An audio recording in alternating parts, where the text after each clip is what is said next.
Bonjour les élèves du tronc commun scientifique. Je vous présente la suite du chapitre 1, la réalisation d'une sortie écologique. La suite, donc on a étudié dans la vidéo précédente le choix de la zone d'étude, la technique d'étude, le quadrillage et le dénombrement des espèces végétales. On passe maintenant à troisièmement, c'est-à-dire le sous-titre troisièmement, une autre technique qui est la technique d'étude, la répartition verticale des végétaux en strates végétales. Une technique سنتطرق إلى تقنيات توزيع العمودي للنباتات التوزيع العمودي للنباتات على شكل طبقات نباتية strates végétales. Alors, pour ce faire ici, pour cette technique de la répartition verticale des végétaux en strates végétales, nous aurons besoin de la hauteur des arbres. Le critère sur lequel on se base pour la répartition, pour la formation des strates, pour classer les végétaux en strates végétales, il nous faut la longueur de l'appareil végétatif. Alors, selon la longueur, selon la hauteur, la longueur ou bien la hauteur, selon la hauteur de l'appareil végétatif des végétaux dans le milieu naturel, on peut diviser les végétaux en strates. Donc, il nous faut la hauteur des végétaux. Il nous faut la hauteur des végétaux pour utiliser cette technique, ou bien cette technique utilise la hauteur comme critère pour savoir les strates végétales, pour connaître les strates végétales d'un milieu naturel. Alors, pour cela, il faut savoir comment on mesure la hauteur d'un arbre. Comment mesurer la hauteur d'un arbre? Donc, dans un arbre, lorsqu'il s'agit d'un arbre qui est très grand, donc il faut le grimper pour mesurer sa longueur. Nous allons utiliser une technique de mesure de la hauteur d'un arbre. Voir le document A, technique de mesure de la hauteur des arbres. Alors, le document A est le suivant. Voilà, un petit peu. Le document A, voilà le document A.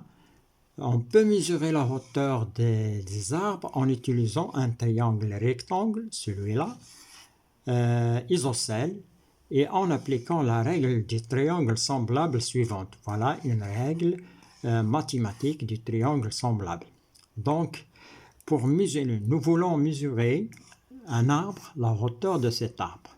On va utiliser un outil, l'outil triangle isocèle, rectangle isocèle, sur lequel on fixe un tuyau creux sur le côté opposé à l'angle droit. Donc, le triangle utilisé pour la mesure de la longueur de l'arbre. Alors, comment on va le mesurer? Comment on va l'utiliser? L'utilisation, ça sera comme suivante. Donc, on tient le triangle rectangle isocèle, l'individu qui veut mesurer la longueur de cet arbre, il le tient dans sa main et il vise à travers le tuyau creux, il met son œil ici, il vise à travers le tuyau creux la plus haute extrémité de cet arbre, c'est le point B'. Il le vise lorsque cette extrémité, la plus haute extrémité lui apparaît à travers le creux, il s'arrête et il va mesurer la distance qui le sépare de l'arbre et ça sera ce sera la distance D2 qui est 6 mètres, qui est 6 mètres dans ce cas-là. Lorsque l'observateur voit ou bien repère l'extrémité dans le creux de tuyau, il s'arrête, il mesure la distance qui le sépare de l'arbre, ça sera la distance D2 qui est A'C', qui est égale à 6 mètres. 6 mètres. Donc, vous avez la longueur 6 mètres. Donc, le triangle nous permet de déterminer la longueur A'C', qui est égale à D2. Dans le triangle A', B', C', semblable. C'est semblable au triangle tenu dans sa main. Bien. Alors, quel est le but de ce triangle? Il nous permet de déterminer la distance D2. C'est-à-dire la distance qui sépare l'individu, l'observateur, au tronc. Cette distance est égale à la longueur de l'arbre, c'est-à-dire la longueur de l'arbre à partir du tronc jusqu'à l'extrémité la plus haute, c'est-à-dire la distance D2, puisque dans dans le triangle rectangle isocèle, D1 est égal à D2, c'est-à-dire A'B' est égal à A'C'. Il nous reste cette hauteur. Cette hauteur, on peut la mesurer, c'est la mesure, on peut la mesurer avec un mètre, mais non, mais c'est une longueur qui est égale à la taille de l'observateur ou bien de l'individu qui observe. La taille h, petit h, est égale à la taille de l'individu. Je l'ai donné ici, 1,75. Alors, voilà un petit peu l'analyse de ce document qui est la technique de la mesure de la hauteur des arbres. Alors, application de la règle des triangles semblables pour déterminer la hauteur d'un arbre. L'application, ici, on se réfère un petit peu à des notions mathématiques. Dans le triangle rectangle isocèle, soit celui qui apparaît au moment de la mesure, ou bien soit dans le rectangle triangle qui a été préparé pour mesurer l'outil, soit dans l'outil, vous avez cette relation. Les deux triangles sont semblables, donc on a cette relation AB sur A'B' est égal à AC sur A'C'. AB sur A'B' est égal à cette relation qui est égale à AC sur A'C'. C'est une relation mathématique. Mais ce qui nous intéresse, nous, c'est ce triangle qui est isocèle et rectangle et qui ressemble au triangle utilisé pour mesurer. Donc, ce qui entraîne que AB est égal à AC. Donc, vous avez ici AB est égal à AC est égal à 20 cm dans ce cas-là. Mais dans le cas de la mesure, on a A'B' est égal à A'C', puisque c'est un triangle isocèle. Donc, D1 qui est égal à D2. Cette distance est égale à celle-ci. Donc, c'est un triangle isocèle. Donc, le triangle A'B', dans le triangle A'B'C', on a A'B' est égal à A'C'. A'B' est égal à A'C'. Et A'B' que nous cherchons cette longueur. A'B' est égal à D1. A'B' est égal à D1. Et D1 est égal à D2. Et D1 est égal à D2. Donc, la hauteur de l'arbre, ça sera cette mesure. Cette mesure est égale à D1, qui est égal à D2. Ici, c'est facile de le retrouver, c'est 6 mètres. D1 est égal à D2, donc D1 est égal à 6 mètres. Plus cette petite hauteur de A'B' jusqu'au sol. A'B' jusqu'au sol, c'est la hauteur de l'observateur, de l'individu qui effectue la mesure. la hauteur ou bien sa taille. Donc la taille est reconnue. S'il n'est pas reconnu, on peut la mesurer sur l'individu lui-même. Donc est égal ici, j'ai donné 1,75. Bien, alors si je reviens dans l'application de la règle, donc la hauteur h de l'arbre est égal h est égal à d1, h est égal à d1, est égal à d1 plus h. d1 plus cet h, c'est d1 plus cet h. Bien, alors puisque la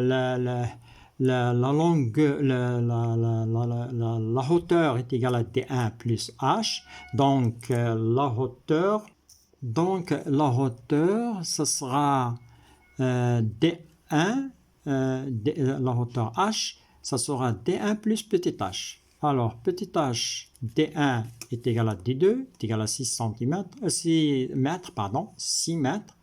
D1 est égal à D2, D2 est égal à 6 mètres. C'est trouvé, c'est mesuré lorsque on voit l'extrémité B. Et H est égal à la taille de l'observateur. H est égal à la taille de l'observateur. Donc, la hauteur H de l'arbre est H est égal à D1 plus H. Puisque D1 est égal à D2, 6 mètres est égal à 6 mètres. H est égal à D2, 6 mètres, plus H, qui est la hauteur ou bien la longueur ou bien la taille de l'individu qui observe. La taille de l'individu qui observe.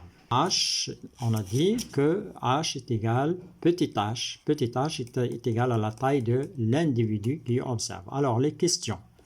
Premièrement, en se basant sur la technique de mesure de la hauteur des arbres de document A, ces documents, dégagez l'outil utilisé pour la mesure de la hauteur des arbres. L'outil utilisé est le triangle isocèle avec un tuyau creux sur sa côte ici opposée à l'angle droit. Sur sa côte opposée à l'angle droit. B. Montrez comment mesurer la hauteur d'un arbre avec ce triangle. On tient le triangle, celui qui veut mesurer la taille, la hauteur, pardon, on tient, ici, on tient le triangle à la main et on observe à travers le creux du tuyau la plus haute extrémité de l'arbre. On observe à travers le tuyau creux la plus haute extrémité de l'arbre à une distance du tronc de l'arbre, qui est mesurée. Cette distance du tronc de l'arbre mesurée par la suite. On va la mesurer par la suite. Alors, question suivante. En utilisant la question 2, en utilisant les données des triangles rectangles isocèles, déterminer la hauteur de l'arbre de document A. La hauteur de l'arbre, la hauteur de l'arbre de document A est égale. Voilà. Ici, la voilà est égale à D2 plus H. D2 est égal à 6. H est égal à 1,75. Donc, 6 plus 6 mètres plus 1,75 mètres. 1 mètre 75 cm. Ici, vous appliquez cette règle. Donc, la réponse sera comme suivant.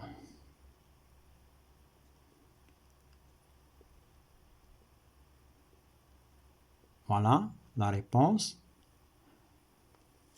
Voilà, vous avez la hauteur de l'arbre H est égale à D1 plus un petit h. Et D1 est égal à D2. D2 connu, c'est 6 mètres. Donc, vous mettez la hauteur H de l'arbre est égale à D1, c'est-à-dire qui est égal à D2, 6 mètres, plus petit h qui est égal à la taille de l'observateur, 1,75 mètres. Ça vous donne 7,75 mètres qui est la taille de cet arbre. Alors, lorsque on connaît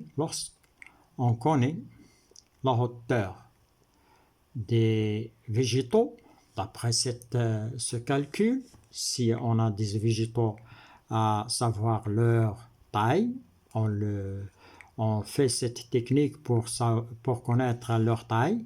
On passe maintenant à la classification des végétaux en strates. Lorsqu'on connaît la hauteur des végétaux d'un milieu naturel, on peut les diviser en strates verticales. عندما نتعرف على طول أو علو النباتات في وسط طبيعي يمكن تقسيمها إلى طبقات عمودية. انظر le tableau des strates, voir le tableau des strates végétales et leur longueur c'est dessous, document C. Leur longueur c'est dessous, document C. Alors, le document C va nous donner la longueur des végétaux et les strates correspondantes. Les strates correspondantes. Tout végétal qui a une longueur supérieure à 5 mètres, il appartient à la strate arborescente. كل نبات تفوق علوه أو طوله 5 أمتار فهو ينتمي إلى الطبقة الشجرية. Tout végétal dont la longueur ou bien la hauteur est inférieure à 5 mètres, mais 1 mètre est inférieur à sa longueur. C'est-à-dire, il n'arrive pas entre 1 mètre, si on mesure 1 mètre, 1 mètre, sa longueur ne dépasse pas 1 mètre. C'est-à-dire, entre 5 mètres et 1 mètre, c'est-à-dire 4 mètres, 2 mètres, 3 mètres, 1,5 et ainsi de suite. C'est-à-dire tout végétal qui a une longueur entre 1 mètre et 5 mètres, il appartient à une strate arbustive. طبقة شجيرية strate arborescente, strate arbustive. On passe à la troisième strate. Strate est appelée strate herbacée. طبقة عشبية نباتية عشبية. 5 cm, tout végétal qui a une longueur comprise entre 1 mètre et 5 cm, on passe maintenant à 5 cm. 5 cm à partir de 5 cm jusqu'à 1 mètre. C'est-à-dire 10 cm, 15, 40 cm, c'est une strate herbacée, طبقة عشبية. On passe maintenant à la quatrième strate, la strate miscinale, minuscule, qui est très petite. La strate الطبقة الرقيقة أو الطبقة صغيرة, miscinale, qui est très petite. Donc, cette strate comprend les végétaux qui ont une longueur inférieure à 5 cm. Inférieure à 5 cm, vous savez 5 cm sur votre règle, donc 5 cm c'est connu. Vous avez la règle qui c'est 20 cm. Donc tout végétal qui a une longueur inférieure à 5 cm, on le classe dans la strate miscinale. Une strate miscinale, طبقة النباتات الصغيرة. طبقات النباتات الصغيرة. Donc longueur inférieure à 5 cm, végétaux très petite taille ou fixés sur des troncs d'arbres. Fixés sur le tronc d'arbres, sur les roches et sur les débris. Donc, ces végétaux, ils sont de très petite taille. نباتات صغيرة الطول ومثبتة على جذع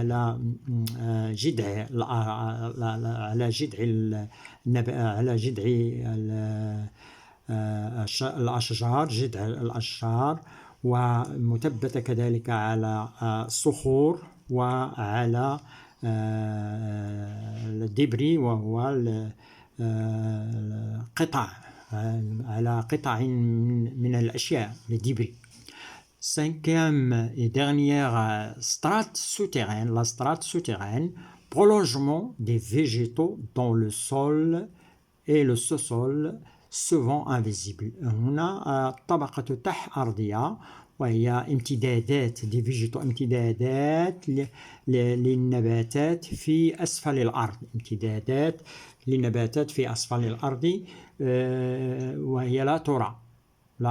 Donc c'est ce qu'on appelle la strate souterraine, prolongement des végétaux dans le sol et le sous-sol souvent invisibles, comme par exemple, si je prends exemple ici, les tubercules des pommes de terre. Les pommes de terre possèdent des tubercules qui sont souterraines.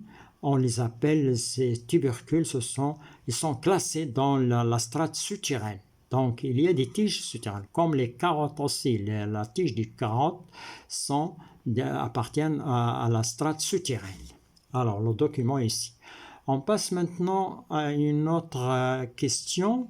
Après avoir classé, après avoir su les cinq strates et leurs caractéristiques, c'est-à-dire leur taille, on passe maintenant au document 3.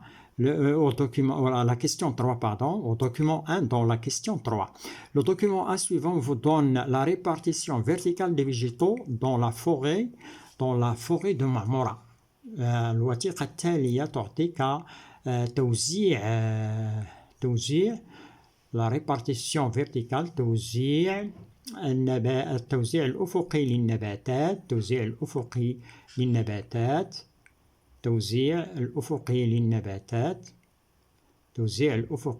للنباتات Voilà, le document 3. Troisième question, pas encore. Troisième question, le document 3, le voilà. Le document 3, le document 1 dans la question 3. Le document 1 le document 1 dans la question 3 suivant vous donne la répartition verticale des végétaux dans la forêt de Marmora. Alors, on va voir ce document.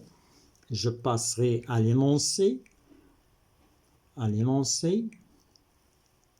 Voilà le document suivant, comme je l'ai dit, vous donne la répartition ici des végétaux dans la forêt de Marmora. Dans la répartition des végétaux dans la forêt de Marmora, le document 1. Voilà. La classification, ou bien la stratification verticale des végétaux dans la forêt de Marmora. C'est une stratification. On a appliqué les longueurs, on a appliqué la règle de longueur. Alors, premièrement, si on analyse ce document, qui est la stratification verticale des végétaux dans la forêt de Marmora, on va voir que la première strate ici est appelée strate arborescente. Vous avez un seul végétal qui est chêne liège qui appartient à cette strate. Deuxième strate, on l'appelle strate arbustive,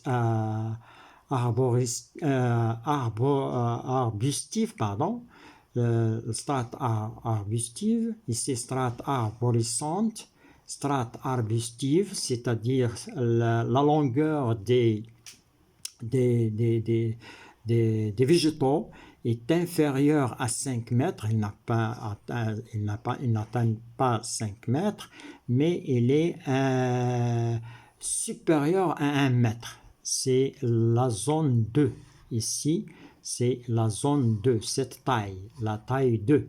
Cette taille, dans cette taille, on voit qu'il y a un seul qui est l'Aubépine jawlaq, qui appartient à cette strate, la strate arbustive.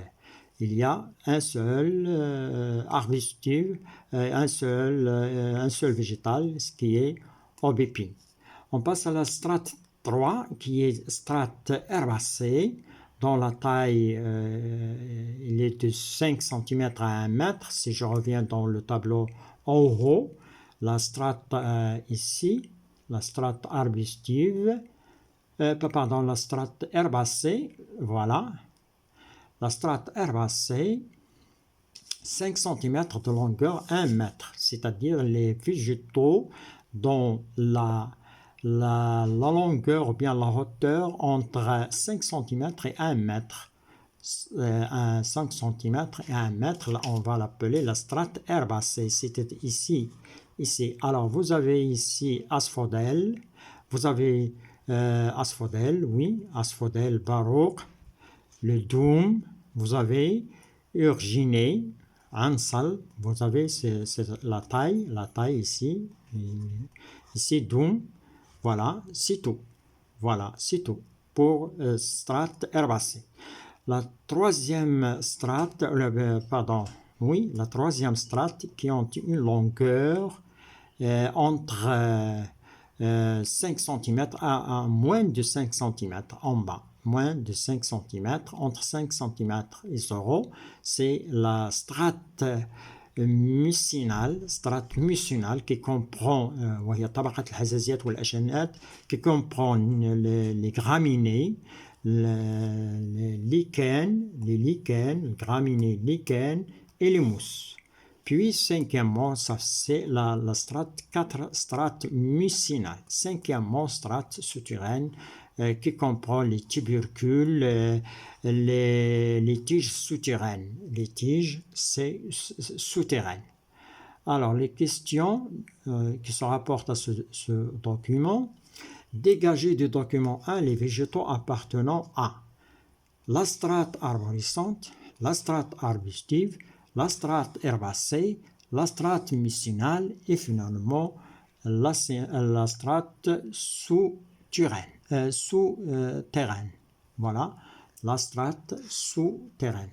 Voilà, on passe à la correction de ce document. Voilà, vous avez dégagé du document 1 les végétaux appartenant à la strate arborescente, le chêne liège, strate arbustive, aubépine, si on revient sur le document. Strate herbacée, urginée, asphodèle, doum. Strate mucinale, voilà, strate mucinale, les mousses, ici MO, les mousses, ici MO, les mousses, les lichens, graminées, les champignons. La strate souterraine, les tiges souterraines, les tubercules. Et bilan, finalement, on arrive à un bilan de ce paragraphe. Troisièmement, la technique de la répartition verticale des végétaux. Alors, bilan, ce que vous devez tenir, la technique de la répartition verticale des végétaux dans un milieu naturel nécessite la connaissance de la longueur des végétaux. Cette longueur qui nous permet de les subdiviser en 5 strates. Premièrement, strate arborescente, deuxièmement, strate arbustive, troisièmement, strate herbacée, quatrièmement, strate mucinale,